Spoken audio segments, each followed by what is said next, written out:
वंदे मातरम दोस्तों, राष्ट्र वैभव चैनल में आप सभी का स्वागत है। तो जैसा आप जानते हैं, भारत को विश्व गुरु अगर हमें बनाना है तो सबसे पहला कार्य करना होगा, ज्ञान अर्जित करना होगा, सत्य की खोज पर आगे बढ़ना होगा। तो ज्ञान अर्जित करने की श्रृंखला के इस पहले एपिसोड में आज जो हम आपके साथ में टॉपिक शेयर करने वाले हैं वो है पृथ्वी की आयु। कभी ना कभी हम सभी ने सोचा होगा, जिस पृथ्वी पे हम रहते हैं हमें अपनी आयु तो पता है, लेकिन जिस पृथ्वी पर रहते हैं ये पृथ्वी कितनी सालों पहले अस्तित्व में आई थी। हजारों साल थे, करोड़ों साल थे, अरबों साल थे। सोचिए, अगर कल को आकर हमसे कोई ये पूछे तो हमारे पास में कितने फैक्ट्स एंड फिगर्स उपलब्ध होंगे। तो आज की इस वीडियो में हम यही जानने का प्रयत्न करेंगे कि पृथ्वी की आयु कितनी है। अर्थ की एज अगर हमें कैलकुलेट करनी है तो इसके जो दो ही हमारे पास में सबसे ऑथेंटिक सोर्सेज अवेलेबल है। जितना मैंने रिसर्च किया, जितना मैंने चीजें जानी, उसके अंदर से मैं आपके साथ साझा कर रहा हूं। आपके पास में अगर इससे ज्यादा फैक्ट्स एंड फिगर्स उपलब्ध हों तो नीचे कमेंट बॉक्स में जरूर हमारे साथ में शेयर कीजिएगा। तो वो दो सोर्सेज क्या हैं उसके बारे में हमें अभी तक जो भी पढ़ा है अपने जीवन के अंदर, मैंने भी पढ़ा है, आपने भी पढ़ा है, जरा एक बार रिवीजन करने की कोशिश करते हैं और समझते हैं कि क्या क्या हमारे पास फैक्ट्स एंड फिगर्स अवेलेबल है।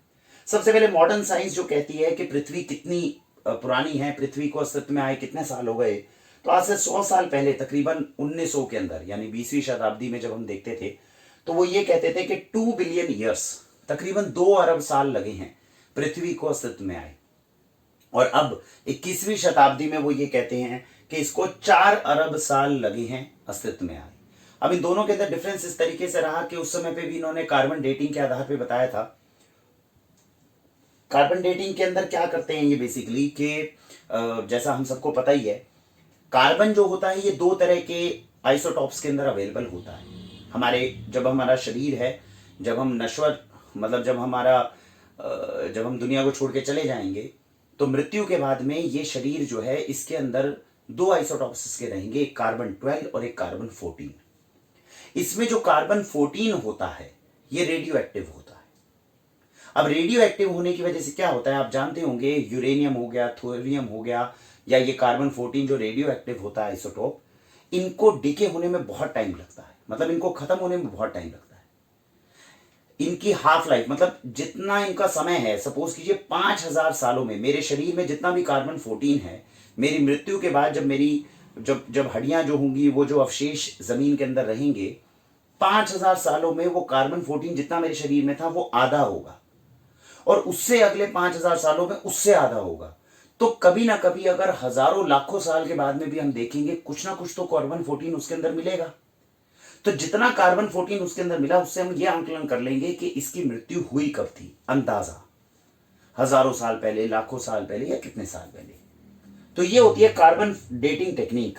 इसी के अंदर अलग अलग वेरिएंट्स होते हैं, जैसे यूरेनियम थोरियम की भी एक टेक्निक होती है, उससे भी ये पता लगा सकते हैं। मुख्य तौर पर ये रेडियो एक्टिव डेटिंग के नाम से जानी जाती है। तो जब उसका आंकलन किया गया तो जितनी चट्टानें हैं हमारे पास पृथ्वी पर, तो अलग अलग जगहों पे अलग अलग चट्टानें मिलती गई। जब उनका अवशेष चेक करते रहे तो ये पता चला कि भैया नहीं, पहले इन्होंने कहा 2 बिलियन ईयर्स, जो चट्टानें मिली उससे पता चला 2 बिलियन ईयर्स है। फिर उससे पुरानी चट्टानें मिली तो कहा नहीं 3 बिलियन ईयर्स है। फिर उससे भी पुरानी चट्टानें धरती में से मिली तो फिर कहा नहीं 4 बिलियन ईयर्स है। तो ये बेसिकली चट्टानों के ऊपर आधारित है। जितनी पुराने अवशेष हमें मिलते रहेंगे उतना हम इसकी आयु को और बढ़ाते रहेंगे। तो ये रिसर्च का एक मीडियम है। तो इससे हमारे पास में निष्कर्ष क्या निकला, ये समझ में आ गया। मॉडर्न साइंस जो है वो क्या कहती है, 4 बिलियन ईयर्स जो है अर्थ की एज है, और वो रेडियो एक्टिव डेटिंग के आधार पर बताती है, जिसके बारे में मैंने अभी आपको इसका विश्लेषण किया। तो इसके आधार पर 4 बिलियन ईयर्स हो गया। दूसरा कौन सा ऑथेंटिक सोर्स है, अब ये तो देखिए, ये तो बदलता जाएगा क्योंकि इसके अंदर अभी भी रिसर्च चालू है, चेक कर रहे हैं कितना ऑथेंटिक है कितना नहीं है, इसके ऊपर और चलता जाएगा। दूसरा ऑथेंटिक सोर्स है हमारा भारतीय पंचांग। भारतीय संस्कृति में जैसा आप जानते हैं, हमारे पुराने मनीषी जो थे बहुत विद्वान थे, बहुत बुद्धिजीवी थे, उन्होंने एक अमूल्य धरोहर हमें दी, वो था पंचांग। तो भारतीय पंचांग के अनुसार पृथ्वी की आयु को निकाला जा सकता है। वो कैसे निकाला जाता है उसकी कैलकुलेशन मैं आपके साथ शेयर कर रहा हूं। मैं आपको बता दूं, ये कैलकुलेशन इतनी ज्यादा व्यापक है क्योंकि जो हमारे पूर्वज जो गणितज्ञ थे उनका गणित इतना जबरदस्त है कि उस गणित को हम केवल 2% और 3% ही अभी तक समझ पाए हैं। अभी धीरे धीरे हम समझेंगे तो आपको समझ में आएगा कि वो कितना ज्यादा डेप्थ के अंदर जाकर उन्होंने अपनी कैलकुलेशंस को, मतलब उसके ऊपर जो है अपना जो है माहिर वो हुए थे। तो भारतीय पंचांग के अनुसार कैसे कैलकुलेशन होती है वो मैं अब आपके साथ साझा करूंगा। भारतीय पंचांग ये कहता है ब्रह्मा जो है उन्होंने सृष्टि की रचना की, ये उनका मानना है। अब उन्होंने अपनी सृष्टि की रचना की तो कैसे की? उन्होंने कहा ब्रह्मा की टोटल आयु जो है जी 100 वर्ष है। चलो जी, ब्रह्मा जी जो हैं वो किसी लोक में बैठे और उनकी आयु 100 वर्ष है, मान लिया। वो कहते हैं उनका एक दिन जो है वो एक कल्प कहलाता है। ब्रह्मा जी का एक दिन एक कल्प कहलाता है। और एक कल्प का मतलब है ब्रह्मा जी हर रोज सृष्टि को खत्म करेंगे। ब्रह्मा जी का जब एक 24 घंटे पूरे हो जाएंगे तो सृष्टि खत्म हो जाएगी, और फिर 24 घंटे खत्म होने पे सृष्टि शुरू हो जाएगी। यानी कि एक दिन वो जिएंगे, जो एक दिन उन्होंने बिताया उसमें हमारी पूरी सृष्टि जो है वो, मतलब पृथ्वी दोबारा बनेगी और फिर प्रलय आ जाएगी, फिर दोबारा बनेगी, फिर प्रलय आ जाएगी। ये ब्रह्मा जी के केवल एक दिन में होने वाला है। तो उनके एक दिन को उन्होंने बोला एक कल्प, इसको बोला कल्प। अब ये जो कल्प है ये छोटा नहीं है, 24 घंटे सोचने में बड़े छोटे लग रहे हैं। अब समझिए ब्रह्मा जी के 24 घंटे में है क्या क्या।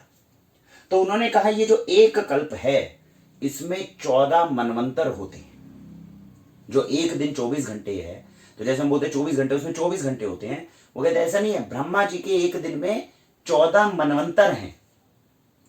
और वो जो 14 मनवंतर हैं उन 14 मनवंतर में से हर एक मनवंतर के अंदर 71 महायुग हैं। एक मनवंतर में 71 महायुग हैं, और उनमें से हर एक महायुग में 4 युग हैं। और वो 4 युग हैं सतयुग, त्रेता युग, द्वापर युग और कलयुग। अब आप समझे टोटल, मतलब ब्रह्मा जी जो एक दिन बिताएंगे उसमें आप ये समझिए 14 इंटू 71 इंटू 4 जब आप कर देंगे तो ये जो कैलकुलेशन फिगर आई, इतने तो युग हैं। इतने युग बिताए जाएंगे तो उनका एक दिन पूरा होगा। और कह रहे हैं ये एक दिन जो पूरा हुआ यही पृथ्वी की आयु है। अब ये जो युग हैं 4 युग हैं। पहले आप समझ गए कितने युग हुए टोटल। अब इनमें से किसी एक युग को उठा लो, तो अगर ये कलयुग है तो उसमें होंगे 4,32,000 वर्ष। जो आज हम एक साल बोलते हैं, ऐसे 4,32,000 वर्ष बीतेंगे तो कलयुग बनेगा। और इसको 2 से मल्टीप्लाई कर दोगे तो 8,64,000 वर्ष होंगे तो द्वापर युग में होंगे। और इस तरह के अगर 3 से मल्टीप्लाई कर दोगे तो 12,96,000 वर्ष होंगे तो त्रेता युग बनेगा। और 4,32,000 जो कलयुग का टाइम है उसको 4 से मल्टीप्लाई कर दोगे तो 17,28,000 वर्ष होंगे तो सतयुग बनेगा। इन चारों को जब मल्टीप्लाई वो चारों को प्लस करोगे जब, तभी तो एक महायुग बना। एक महायुग में 4 युग थे, कलयुग, द्वापर युग, त्रेता युग, सतयुग। चारों की आपने देख ली। टोटल कितने वर्ष हुए? इन जब सबको मिला दोगे तो 43,20,000 वर्ष हुए। 43,20,000 वर्ष का एक महायुग है। सोचो ऐसे 71 महायुग जब जुड़ेंगे तब जाकर एक कल्प होने वाला अपना, सॉरी एक मनवंतर होने वाला है। और उसको 14 से मल्टीप्लाई करेंगे तो एक कल्प होगा। तो उन्होंने बोला पृथ्वी की आयु जो टोटल होने वाली है वो इन सबको मल्टीप्लाई कर लो, वो होगी। अब जब हम इन सबको मल्टीप्लाई करेंगे मतलब 43,20,000 वर्ष जो हमने निकाला नीचे टोटल करके, इसको 71 से मल्टीप्लाई कर दो, इसको 14 से मल्टीप्लाई कर दो, तो जितने वर्ष आए वो पृथ्वी की आयु है। आपको ये जान के हैरानी होगी, वो आती है 4 billion years, 4 billion 29 crore years. मतलब यहां पे जो कार्बन डेटिंग से निकाली गई है वो कितनी है? 4 बिलियन ईयर्स। ये भी 4 बिलियन ईयर्स, लेकिन दोनों में अंतर है। वो ये कह रही है 100 साल पहले तो जो उनकी थी और हमारी थी वो मैच करेगी, अभी मैच नहीं कर रही। अब वो ये कह रहे हैं 4 बिलियन ईयर्स पृथ्वी को हो चुके हैं, जबकि ये भारतीय पंचांग ये बोल रहा है कि 4,29 करोड़ साल पृथ्वी की टोटल आयु है। अभी तो ये 14 मनवंतर में से 6 ही मनवंतर गुजरे हैं केवल। दोबारा समझिए, मैंने क्या बताया कैलकुलेशन में, 4,29 करोड़ साल हुए पृथ्वी की पूरी आयु। लेकिन वो पृथ्वी की पूरी आयु होने वाली है जब प्रलय आएगी, अभी तो प्रलय नहीं आई। तो जब प्रलय आएगी तब ना, अभी तो केवल 6 मनवंतर ही गुजरे हैं 14 में से। अब 6 मनवंतर गुजरे तो एक अंदाजा लगा लो, 14 मनवंतर थे उनमें से 6 गुजर गए, यानी अप्रोक्सीमेटली आधा टाइम जो है गुजर चुका है। पृथ्वी के अस्तित्व को आधा टाइम गुजर चुका है, आधा अभी और रह रहा है। ये मान सकते हैं अंदाजा। 7 होता तो एग्जैक्ट आधा हो जाता, अभी 6 और 8 का रेशो है। तो यानी 4 अरब 29 करोड़ को अगर डिवाइड बाय 2 कर दोगे तो तकरीबन 2 बिलियन ईयर्स आ गए। तो भारतीय पंचांग के अनुसार 2 बिलियन ईयर्स हम गुजार चुके हैं। पृथ्वी को अस्तित्व में आए 2 बिलियन ईयर्स हो चुके हैं। इनके मॉडर्न साइंस के अनुसार 100 साल पहले जो इन्होंने कहा था 2 बिलियन ईयर, उससे तो ये डाटा मैच करता है, लेकिन अब जो ये बोल रहे हैं 4 बिलियन ईयर्स है, इससे हमारा मैच नहीं करता। तो ये जो चीज है ये चेंज नहीं हो सकती। ये लाखों साल से पंचांग हमारा इसी तरह चल रहा है। तो ये भी कह सकते हैं कि इसके ऊपर विश्वास करना थोड़ा ज्यादा आसान है, बिकॉज इनकी कैलकुलेशन इसके साथ में मैच होती है। लेकिन ये क्या है, ये वेरिएशन में चलता है। 100 साल पहले ये 2 बिलियन ईयर्स बोल रहे थे, अब ये 4 बिलियन बोल रहे हैं। कल को ये भी कह सकते हैं यार ये कैलकुलेशन में एरर आ गया। इनफैक्ट कार्बन डेटिंग टेक्निक के अंदर बहुत सारे साइंटिस्ट का ये कहना है कि ये एक्यूरेट है नहीं, इसमें एरर के बहुत ज्यादा चांसेस है। और एरर के चांसेस इसलिए हैं क्योंकि जितना कार्बन हम एटमॉस्फेयर में भेजते हैं, जो आजकल हम व्हीकल चला रहे हैं, सब चला रहे हैं, इसमें कार्बन 14 होता है। ये कार्बन 14 जब उस अवशेष के साथ में इंटरेक्ट करेगा तो हमारी कैलकुलेशन में एरर निकलने के बहुत ज्यादा चांसेस हैं। लेकिन एक मुख्य तौर पे आपको समझ में आ गया कि भारतीय पंचांग के अनुसार 2 बिलियन ईयर्स कैसे निकला और मॉडर्न साइंस के हिसाब से 2 बिलियन और 4 बिलियन ईयर्स कैसे निकला। एक अंदाजा मान के चलें तो 2 बिलियन ईयर्स हम मान सकते हैं, जिसके ऊपर ये दोनों सहमत होते हैं कि तकरीबन 2 अरब साल जो है वो पृथ्वी को हो चुके हैं। ठीक है जी। तो इस तरीके से हमारी प्रॉब्लम सॉल्व होती है। कल को अगर आपसे कोई पूछता है कि पृथ्वी की कितनी आयु हो चुकी है, आप इन दो लॉजिक को समझाकर 2 बिलियन ईयर्स उनको बता सकते हैं, और ये सारा नॉलेज जो है ये आप शेयर उनके साथ कर सकते हैं। इतना हमारे पास में समझ में आ गया। अब इससे आगे जो लोग इसको वीडियो को और समझना चाहते हैं, क्योंकि यहाँ पे कंप्लीट नहीं हुई है, वो बैठे, नहीं तो आपके प्रारंभिक सवाल का जवाब आपको मिल गया। कल को कोई पूछे 2 बिलियन ईयर्स के बारे में तो आप बता दें, क्योंकि इसके आगे जो हम डिस्कस करने वाले हैं वो थोड़ा दिमाग घुमाएगा, ये और ज़्यादा कॉम्प्लिकेटेड है। तो अगर अपने को ज़्यादा कॉम्प्लिकेशन नहीं चाहिए तो वीडियो को यहीं पे स्टॉप कर दीजिए, आउट हो जाइए, और बस इतनी चीज़ समझ लीजिए। तो एक बेसिक ज्ञान हमें आ गया कि पृथ्वी की आयु 2 बिलियन ईयर्स के आसपास है। दिस इज द लॉजिक जिसके थ्रू हम आपको बता सकते हैं। ये बेसिक नॉलेज है, स्कूल्स में यूजली ये नहीं पढ़ाई गई, इसलिए हम पढ़ाने का आपको प्रयत्न कर रहे हैं। ठीक है जी। अब जो लोग टिक गए हैं, जिन लोगों को और ज्यादा कॉम्प्लिकेटेड, जिनका दिमाग अभी थोड़ा नहीं घूमा, जिनको ये समझ में आ गया और आगे बढ़ना चाहते हैं, वो अब इसके अंदर की कॉम्प्लिकेशन को समझें। चीज ये भी ठीक नहीं है और ये भी ठीक नहीं है, या फिर यूं कहें चीज ये भी ठीक है ये भी ठीक है, लेकिन हमने एग्जैक्टली इसको हम समझ नहीं पाए हैं। बोलने के लिए तो हमने बोल दिया, लेकिन ये एग्जैक्ट समझ नहीं पाए हैं। इसमें से सही निष्कर्ष हमने अभी निकाला नहीं है। वो समझते हैं कैसे? मॉडर्न साइंस के अंदर इन्होंने बोला भैया 2 बिलियन ईयर्स है और 4 बिलियन ईयर्स है, राइट? Carbon dating technique. अब इसके साथ में जो मेजर प्रॉब्लम है वो ये समझिएगा, 2 बिलियन ईयर्स और 4 बिलियन ईयर्स हुआ कैसे निकाला इन्होंने? इन्होंने एक चट्टान उठाई और ये कहा कि भैया इस चट्टान की आयु निकालो। तो कार्बन डेटिंग में वैसे तो एरर है कार्बन डेटिंग टेक्निक में, लेकिन चलो मान लो 1 मिनट के लिए कि कार्बन डेटिंग टेक्निक परफेक्ट है। इन्होंने इस चट्टान की आयु निकाली, वो निकल कर आई 4 बिलियन ईयर्स। ये कैसे पता चले कि ये चट्टान जो है ये धरती की ही है? इन्होंने हमें निकाल कर दे दिया आयु। जिस चट्टान को उठाकर इन्होंने उसका अवशेष चेक किया, ये कैसे आपको प्रमाणित हुआ कि ये जो चट्टान है ये धरती की है? क्योंकि बिलियन ईयर्स के अंदर बहुत बार ऐसा हुआ होगा चट्टान हमारी धरती से टकराई होगी। There are asteroids, there is Jupiter, there is Saturn, there is Uranus, there is Mars, everything. और उल्का पिंड तो टकराते ही रहते हैं धरती के साथ में। ऐसा भी तो हो सकता है कि जिस चट्टान को हमने उठाया हो ये चट्टान धरती की होगी ना, ये एस्टेरॉइड हो, जुपिटर के और मार्स के बीच में जो चल रही है श्रृंखला, उसमें से कोई आया पत्थर हो।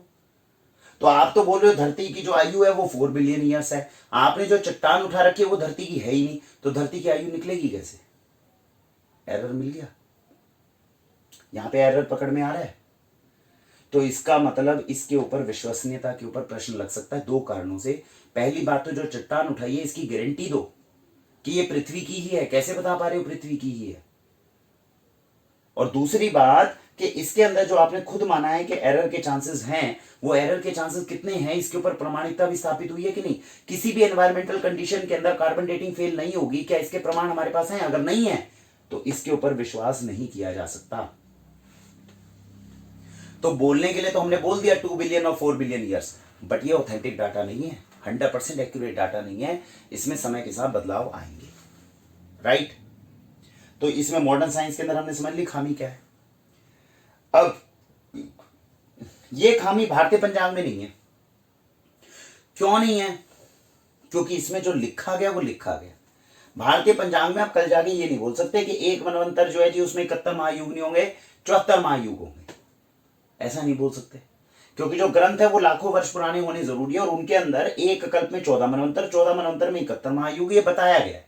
इसको अब कोई चेंज नहीं कर सकता, तो ये कैलकुलेशन चेंज नहीं हो सकती, ठीक है जी। इस कैलकुलेशन के साथ में 2 बिलियन ईयर्स अगर निकल गया तो ये 2 बिलियन ईयर्स ही है।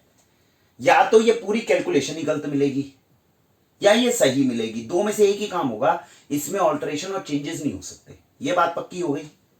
क्योंकि इसको चेंज करने वाले जो लोग थे वो तो गए, लाखों वर्ष पहले गए, तो उसमें चेंज नहीं हो सकता। तो इसको मान लें क्या ऑथेंटिक? हमारे पास दो ही ऑप्शन है, या तो हम बोलते हैं सब बकवास है, कल्प मनवंतर महायुग वगैरह सब बकवास है, लेकिन इसको बकवास आप बोल नहीं सकते। क्यों नहीं बोल सकते? क्योंकि इसी पंचांग के अनुसार हम अपना सूर्य ग्रहण जब निकालते हैं, अभी बैठे हुए हैं एक पंडित जी, वो कह रहे सूर्य ग्रहण फलाना तारीख को लगेगा, अगले ने तो नासा की रिपोर्ट नहीं देखी। नासा जब उसे चेक करता है तो कहता है हाँ यार ये सही कह रहा है, ये बिल्कुल सही रिपोर्ट है। तो जो पंचांग अगले 5 वर्षों बाद होने वाले सूर्य ग्रहण के बारे में हमें बता सकता है, तो इसका मतलब उसकी कैलकुलेशन को आप काट तो नहीं सकते। तो क्या करें? विश्वास कर लें। विश्वास करके 2 बिलियन ईयर्स को टिक मार्क कर दें तो कोई गुनाह तो नहीं कर रहे, क्योंकि पंचांग जो है वो दिन रात आपको कैलकुलेशन निकाल कर देगा। हो गया? तो इस हिसाब से माने तो मॉडर्न साइंस की बात के ऊपर तो हम शक कर सकते हैं, लेकिन भारतीय पंचांग के ऊपर शक नहीं कर सकते। भारतीय पंचांग को हम टिक मार्क करके 2 बिलियन ईयर्स इसने निकाला है मान लो, और 2 बिलियन ईयर्स सबसे अर्थ की एज है। यहां पे निष्कर्ष ठीक आ गया? कोई प्रश्न तो नहीं? ये लॉजिक के साथ में हमने डिड्यूस करा कि भारतीय पंचांग पे क्यों विश्वास करना चाहिए। अब भारतीय पंचांग की उस श्रृंखला को मैं पॉइंट आउट करता हूं जो मेरी समझ में नहीं आई। अगर आप लोगों को समझ में आ रही है तो ये हमारी रिसर्च का विषय है, और जो हमारे आगे आने वाले, ये तो सब निकल गया जो पहले लोग हमें बताकर चले गए। हम और आप भारत को विश्व गुरु बनाने में जिस टॉपिक पे हमें रिसर्च करना है उसको जरा आप समझते हैं कि वो कहां कॉम्प्लिकेशन है।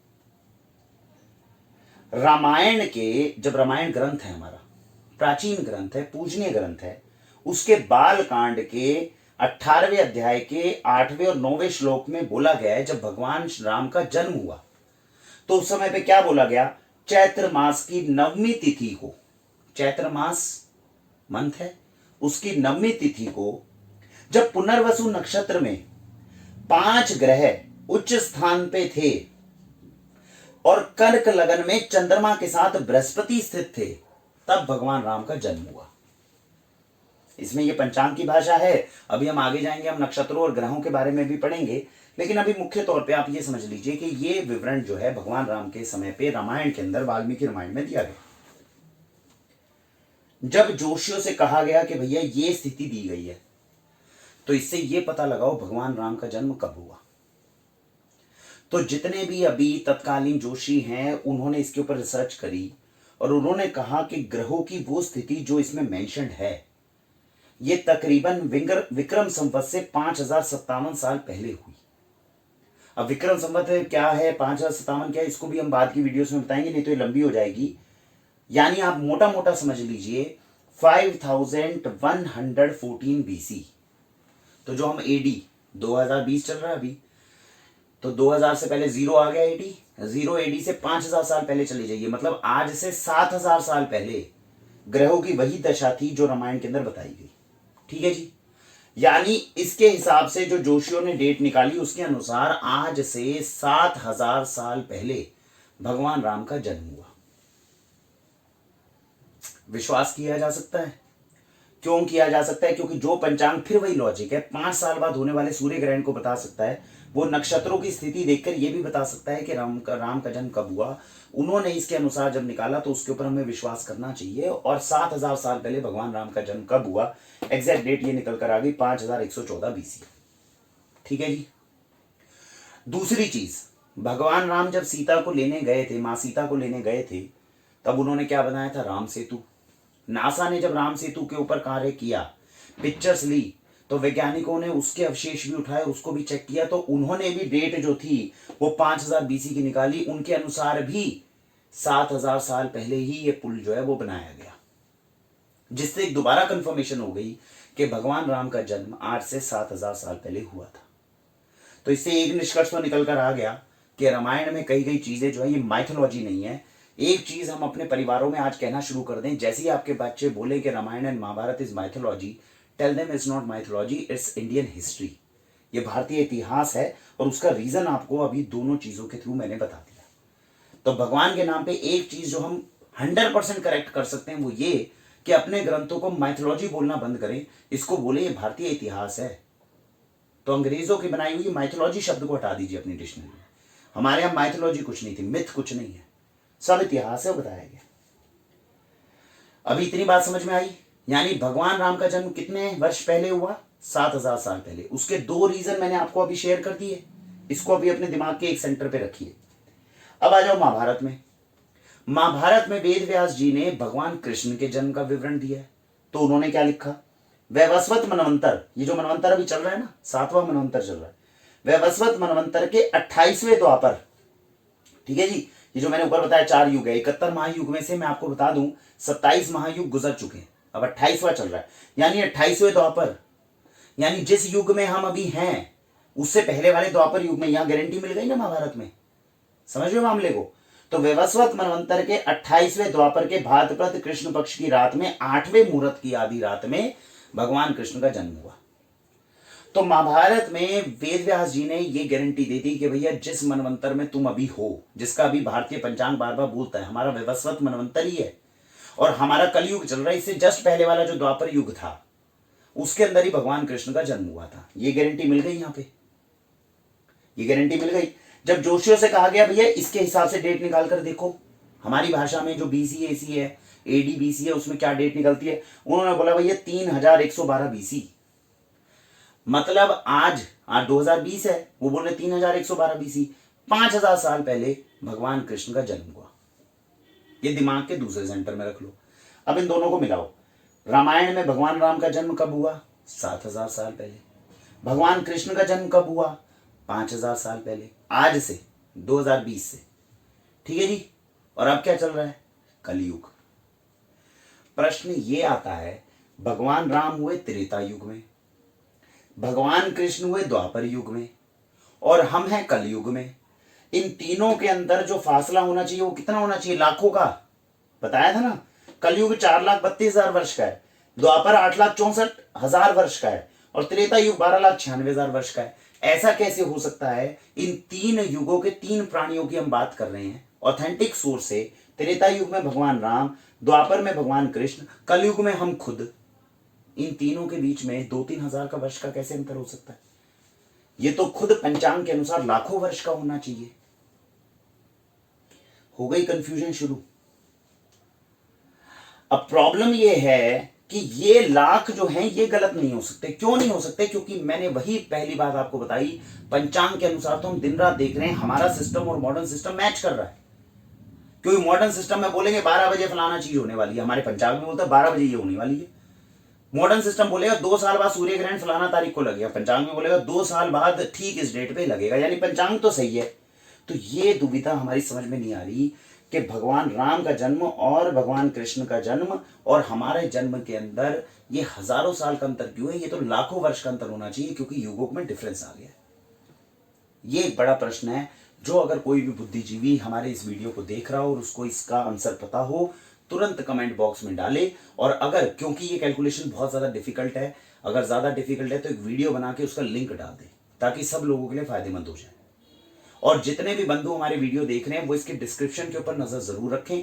कभी भी हमें लगा कि इस टॉपिक के ऊपर ये वाले प्रश्न का सही जवाब किसी ने दे दिया तो हम उसकी वीडियो का लिंक डिस्क्रिप्शन में डाल देंगे। ठीक है जी, ये पहला प्रश्न जिसने दिमाग घुमाया, समझ में आ गई बात। अब ये चीज समझनी बड़ी जरूरी है। तो हजार और लाख का समझ में आ गया। अब इसके अंदर क्या है कि जोशियों ने डेट गलत निकाली हो, ऐसा हो सकता है। अभी तो हमने सोचा ना, जोशियों ने डेट गलत निकाली हो, ऐसा हो सकता है। जोशी डेट गलत निकाल सकते हैं, समझ में आता है। लेकिन जोशी भी डेट गलत निकाल दें, कार्बन डेटिंग के थ्रू जो अवशेष हैं उनकी भी डेट गलत निकल जाए, ऐसा होना थोड़ा मुश्किल है। दूसरी बात, राम सेतु जो अभी तक टिका हुआ है, वो उसकी हालत देख के पता चलता है ये हजारों साल पुराना तो हो सकता है, लेकिन 12 लाख साल पुराना हो जाए इसमें थोड़ा सा संदेह है। लाखों साल गुजर जाएं और कोई उल्का पिंड भारत से, धरती से ना टकराए, ऐसा लग रहा है क्या?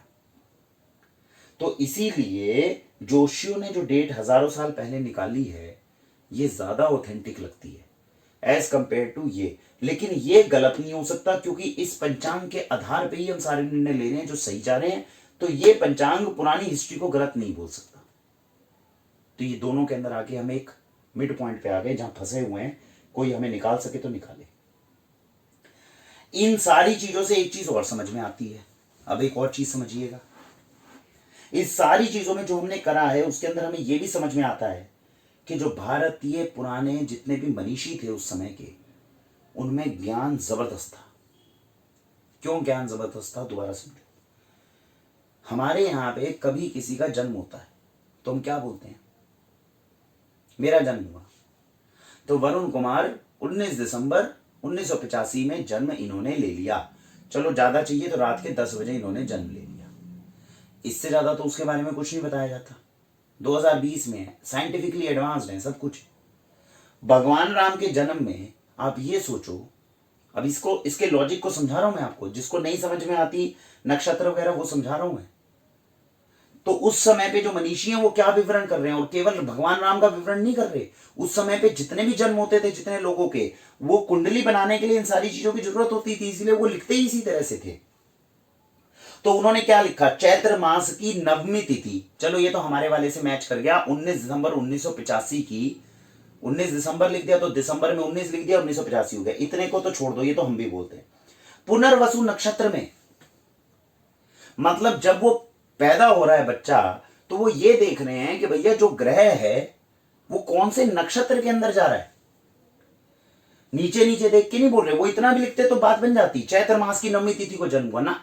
उन्होंने साथ में लिखा पुनर्वसु नक्षत्र में, जब इनमें 5 ग्रह अपने अपने उच्च स्थान पे थे, मतलब पूरे की पूरी पेरिफेरी को देख रहे हैं वो, और उसके अंदर लगन तक चेक कर रहे हैं कि कर्क लगन के अंदर चंद्रमा कहां पर है। इसको चेक करने के बाद में ग्रहों की स्थिति के साथ रामायण वाल्मीकि में ऋषि वाल्मीकि ने इसको इतना इंपॉर्टेंट समझा कि इसकी एक एक बारीकी को वो मेंशन कर रहे हैं। वो केवल 19 दिसंबर 1985 नहीं लिख रहे, वो टाइम भी बता रहे हैं, उस समय पे ग्रहों की क्या स्थिति है वो भी बता रहे हैं, और मात्र एक श्लोक के अंदर बता रहे हैं। और आपने वाल्मीकि रामायण अगर पढ़ी हो तो उसके अंदर कहीं पर भी पूरी रामायण को खींचा नहीं गया, उसमें संक्षिप्त में बताई गई हैं सारी चीजें, और संस्कृत में लिखते हैं तो और संक्षिप्त हो जाता है। मतलब ये जानकारी बहुत महत्वपूर्ण थी उस समय पे, इसलिए मेंशन की गई थी। ठीक है जी। तो जो इंसान इतना ज्ञानवान है, अब सोचने वाली बात यह है, लिखने वाला इंसान जो इतना ज्ञानवान है, जो पृथ्वी के चारों ओर घूमने वाले ग्रहों तक की दशा देख सकता है, लिख सकता है, मेंशन कर सकता है, समझ सकता है, नक्षत्रों तक का ज्ञान रखता है, 27 नक्षत्र है, 29 नक्षत्र है, ऐसा हो सकता है कि उन्होंने अपना कैलेंडर सेट ना करा हो। हम लोग तो उनके जितने ज्ञानवान नहीं है। हम लोग तो जब 19 दिसंबर 1985 बोलते हैं, हम तो ग्रहों की दशा नहीं देखते, मॉडर्न साइंस वाले। लेकिन इतना तो उनको भी पता है कि भैया कैलेंडर है 19 दिसंबर 2020, नहीं तो ये 19 दिसंबर की कोई वैल्यू नहीं है। कोई वैल्यू है क्या ना, 19 दिसंबर 1985 तभी डेट कंप्लीट होगी, नहीं तो नहीं होगी। लेकिन उन्होंने कहीं मेंशन नहीं किया, उन्होंने कहीं मेंशन नहीं किया। इससे यह पता चलता है कि इनका कैलकुलेशन सिस्टम के अंदर ईयर को मेंशन करना जरूरी ही नहीं था,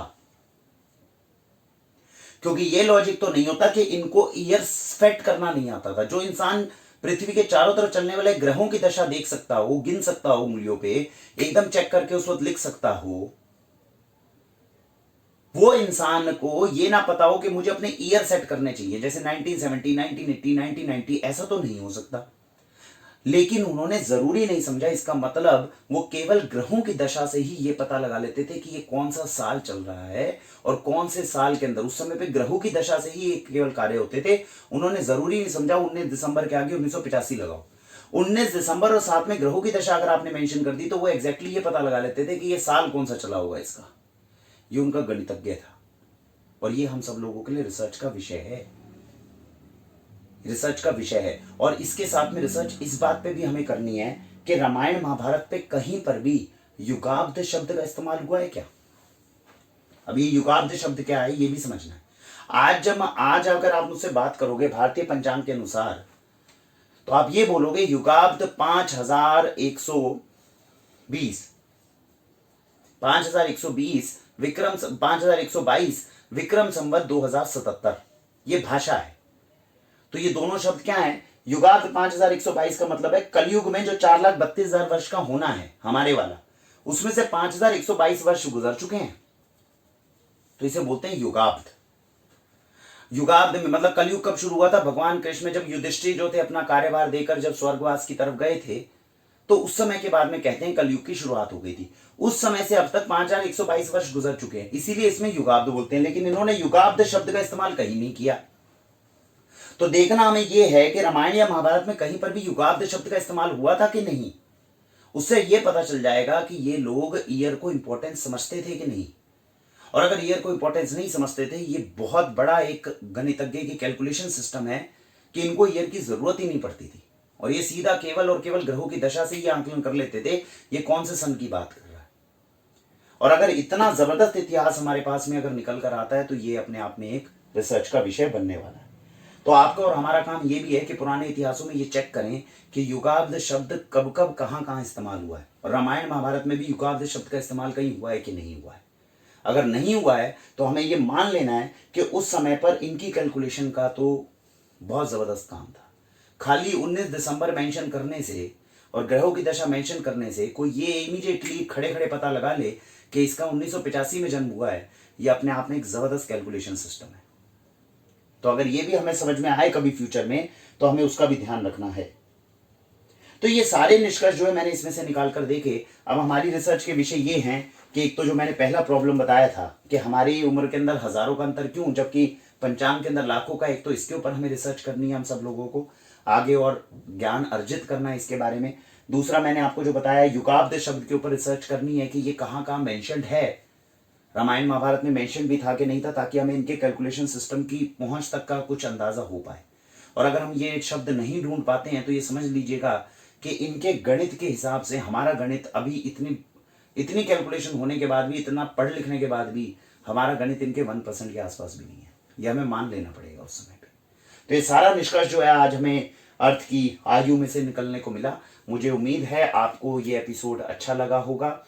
भारत को वैभवशाली बनाने में, निरंतर ज्ञान को अर्जित करने में हम सब लोग प्रयासरत रहें और निरंतर अपनी बुद्धि का और ज्ञान का विकास हम करते रहें, इसी आशा के साथ में भारत वंदे मातरम।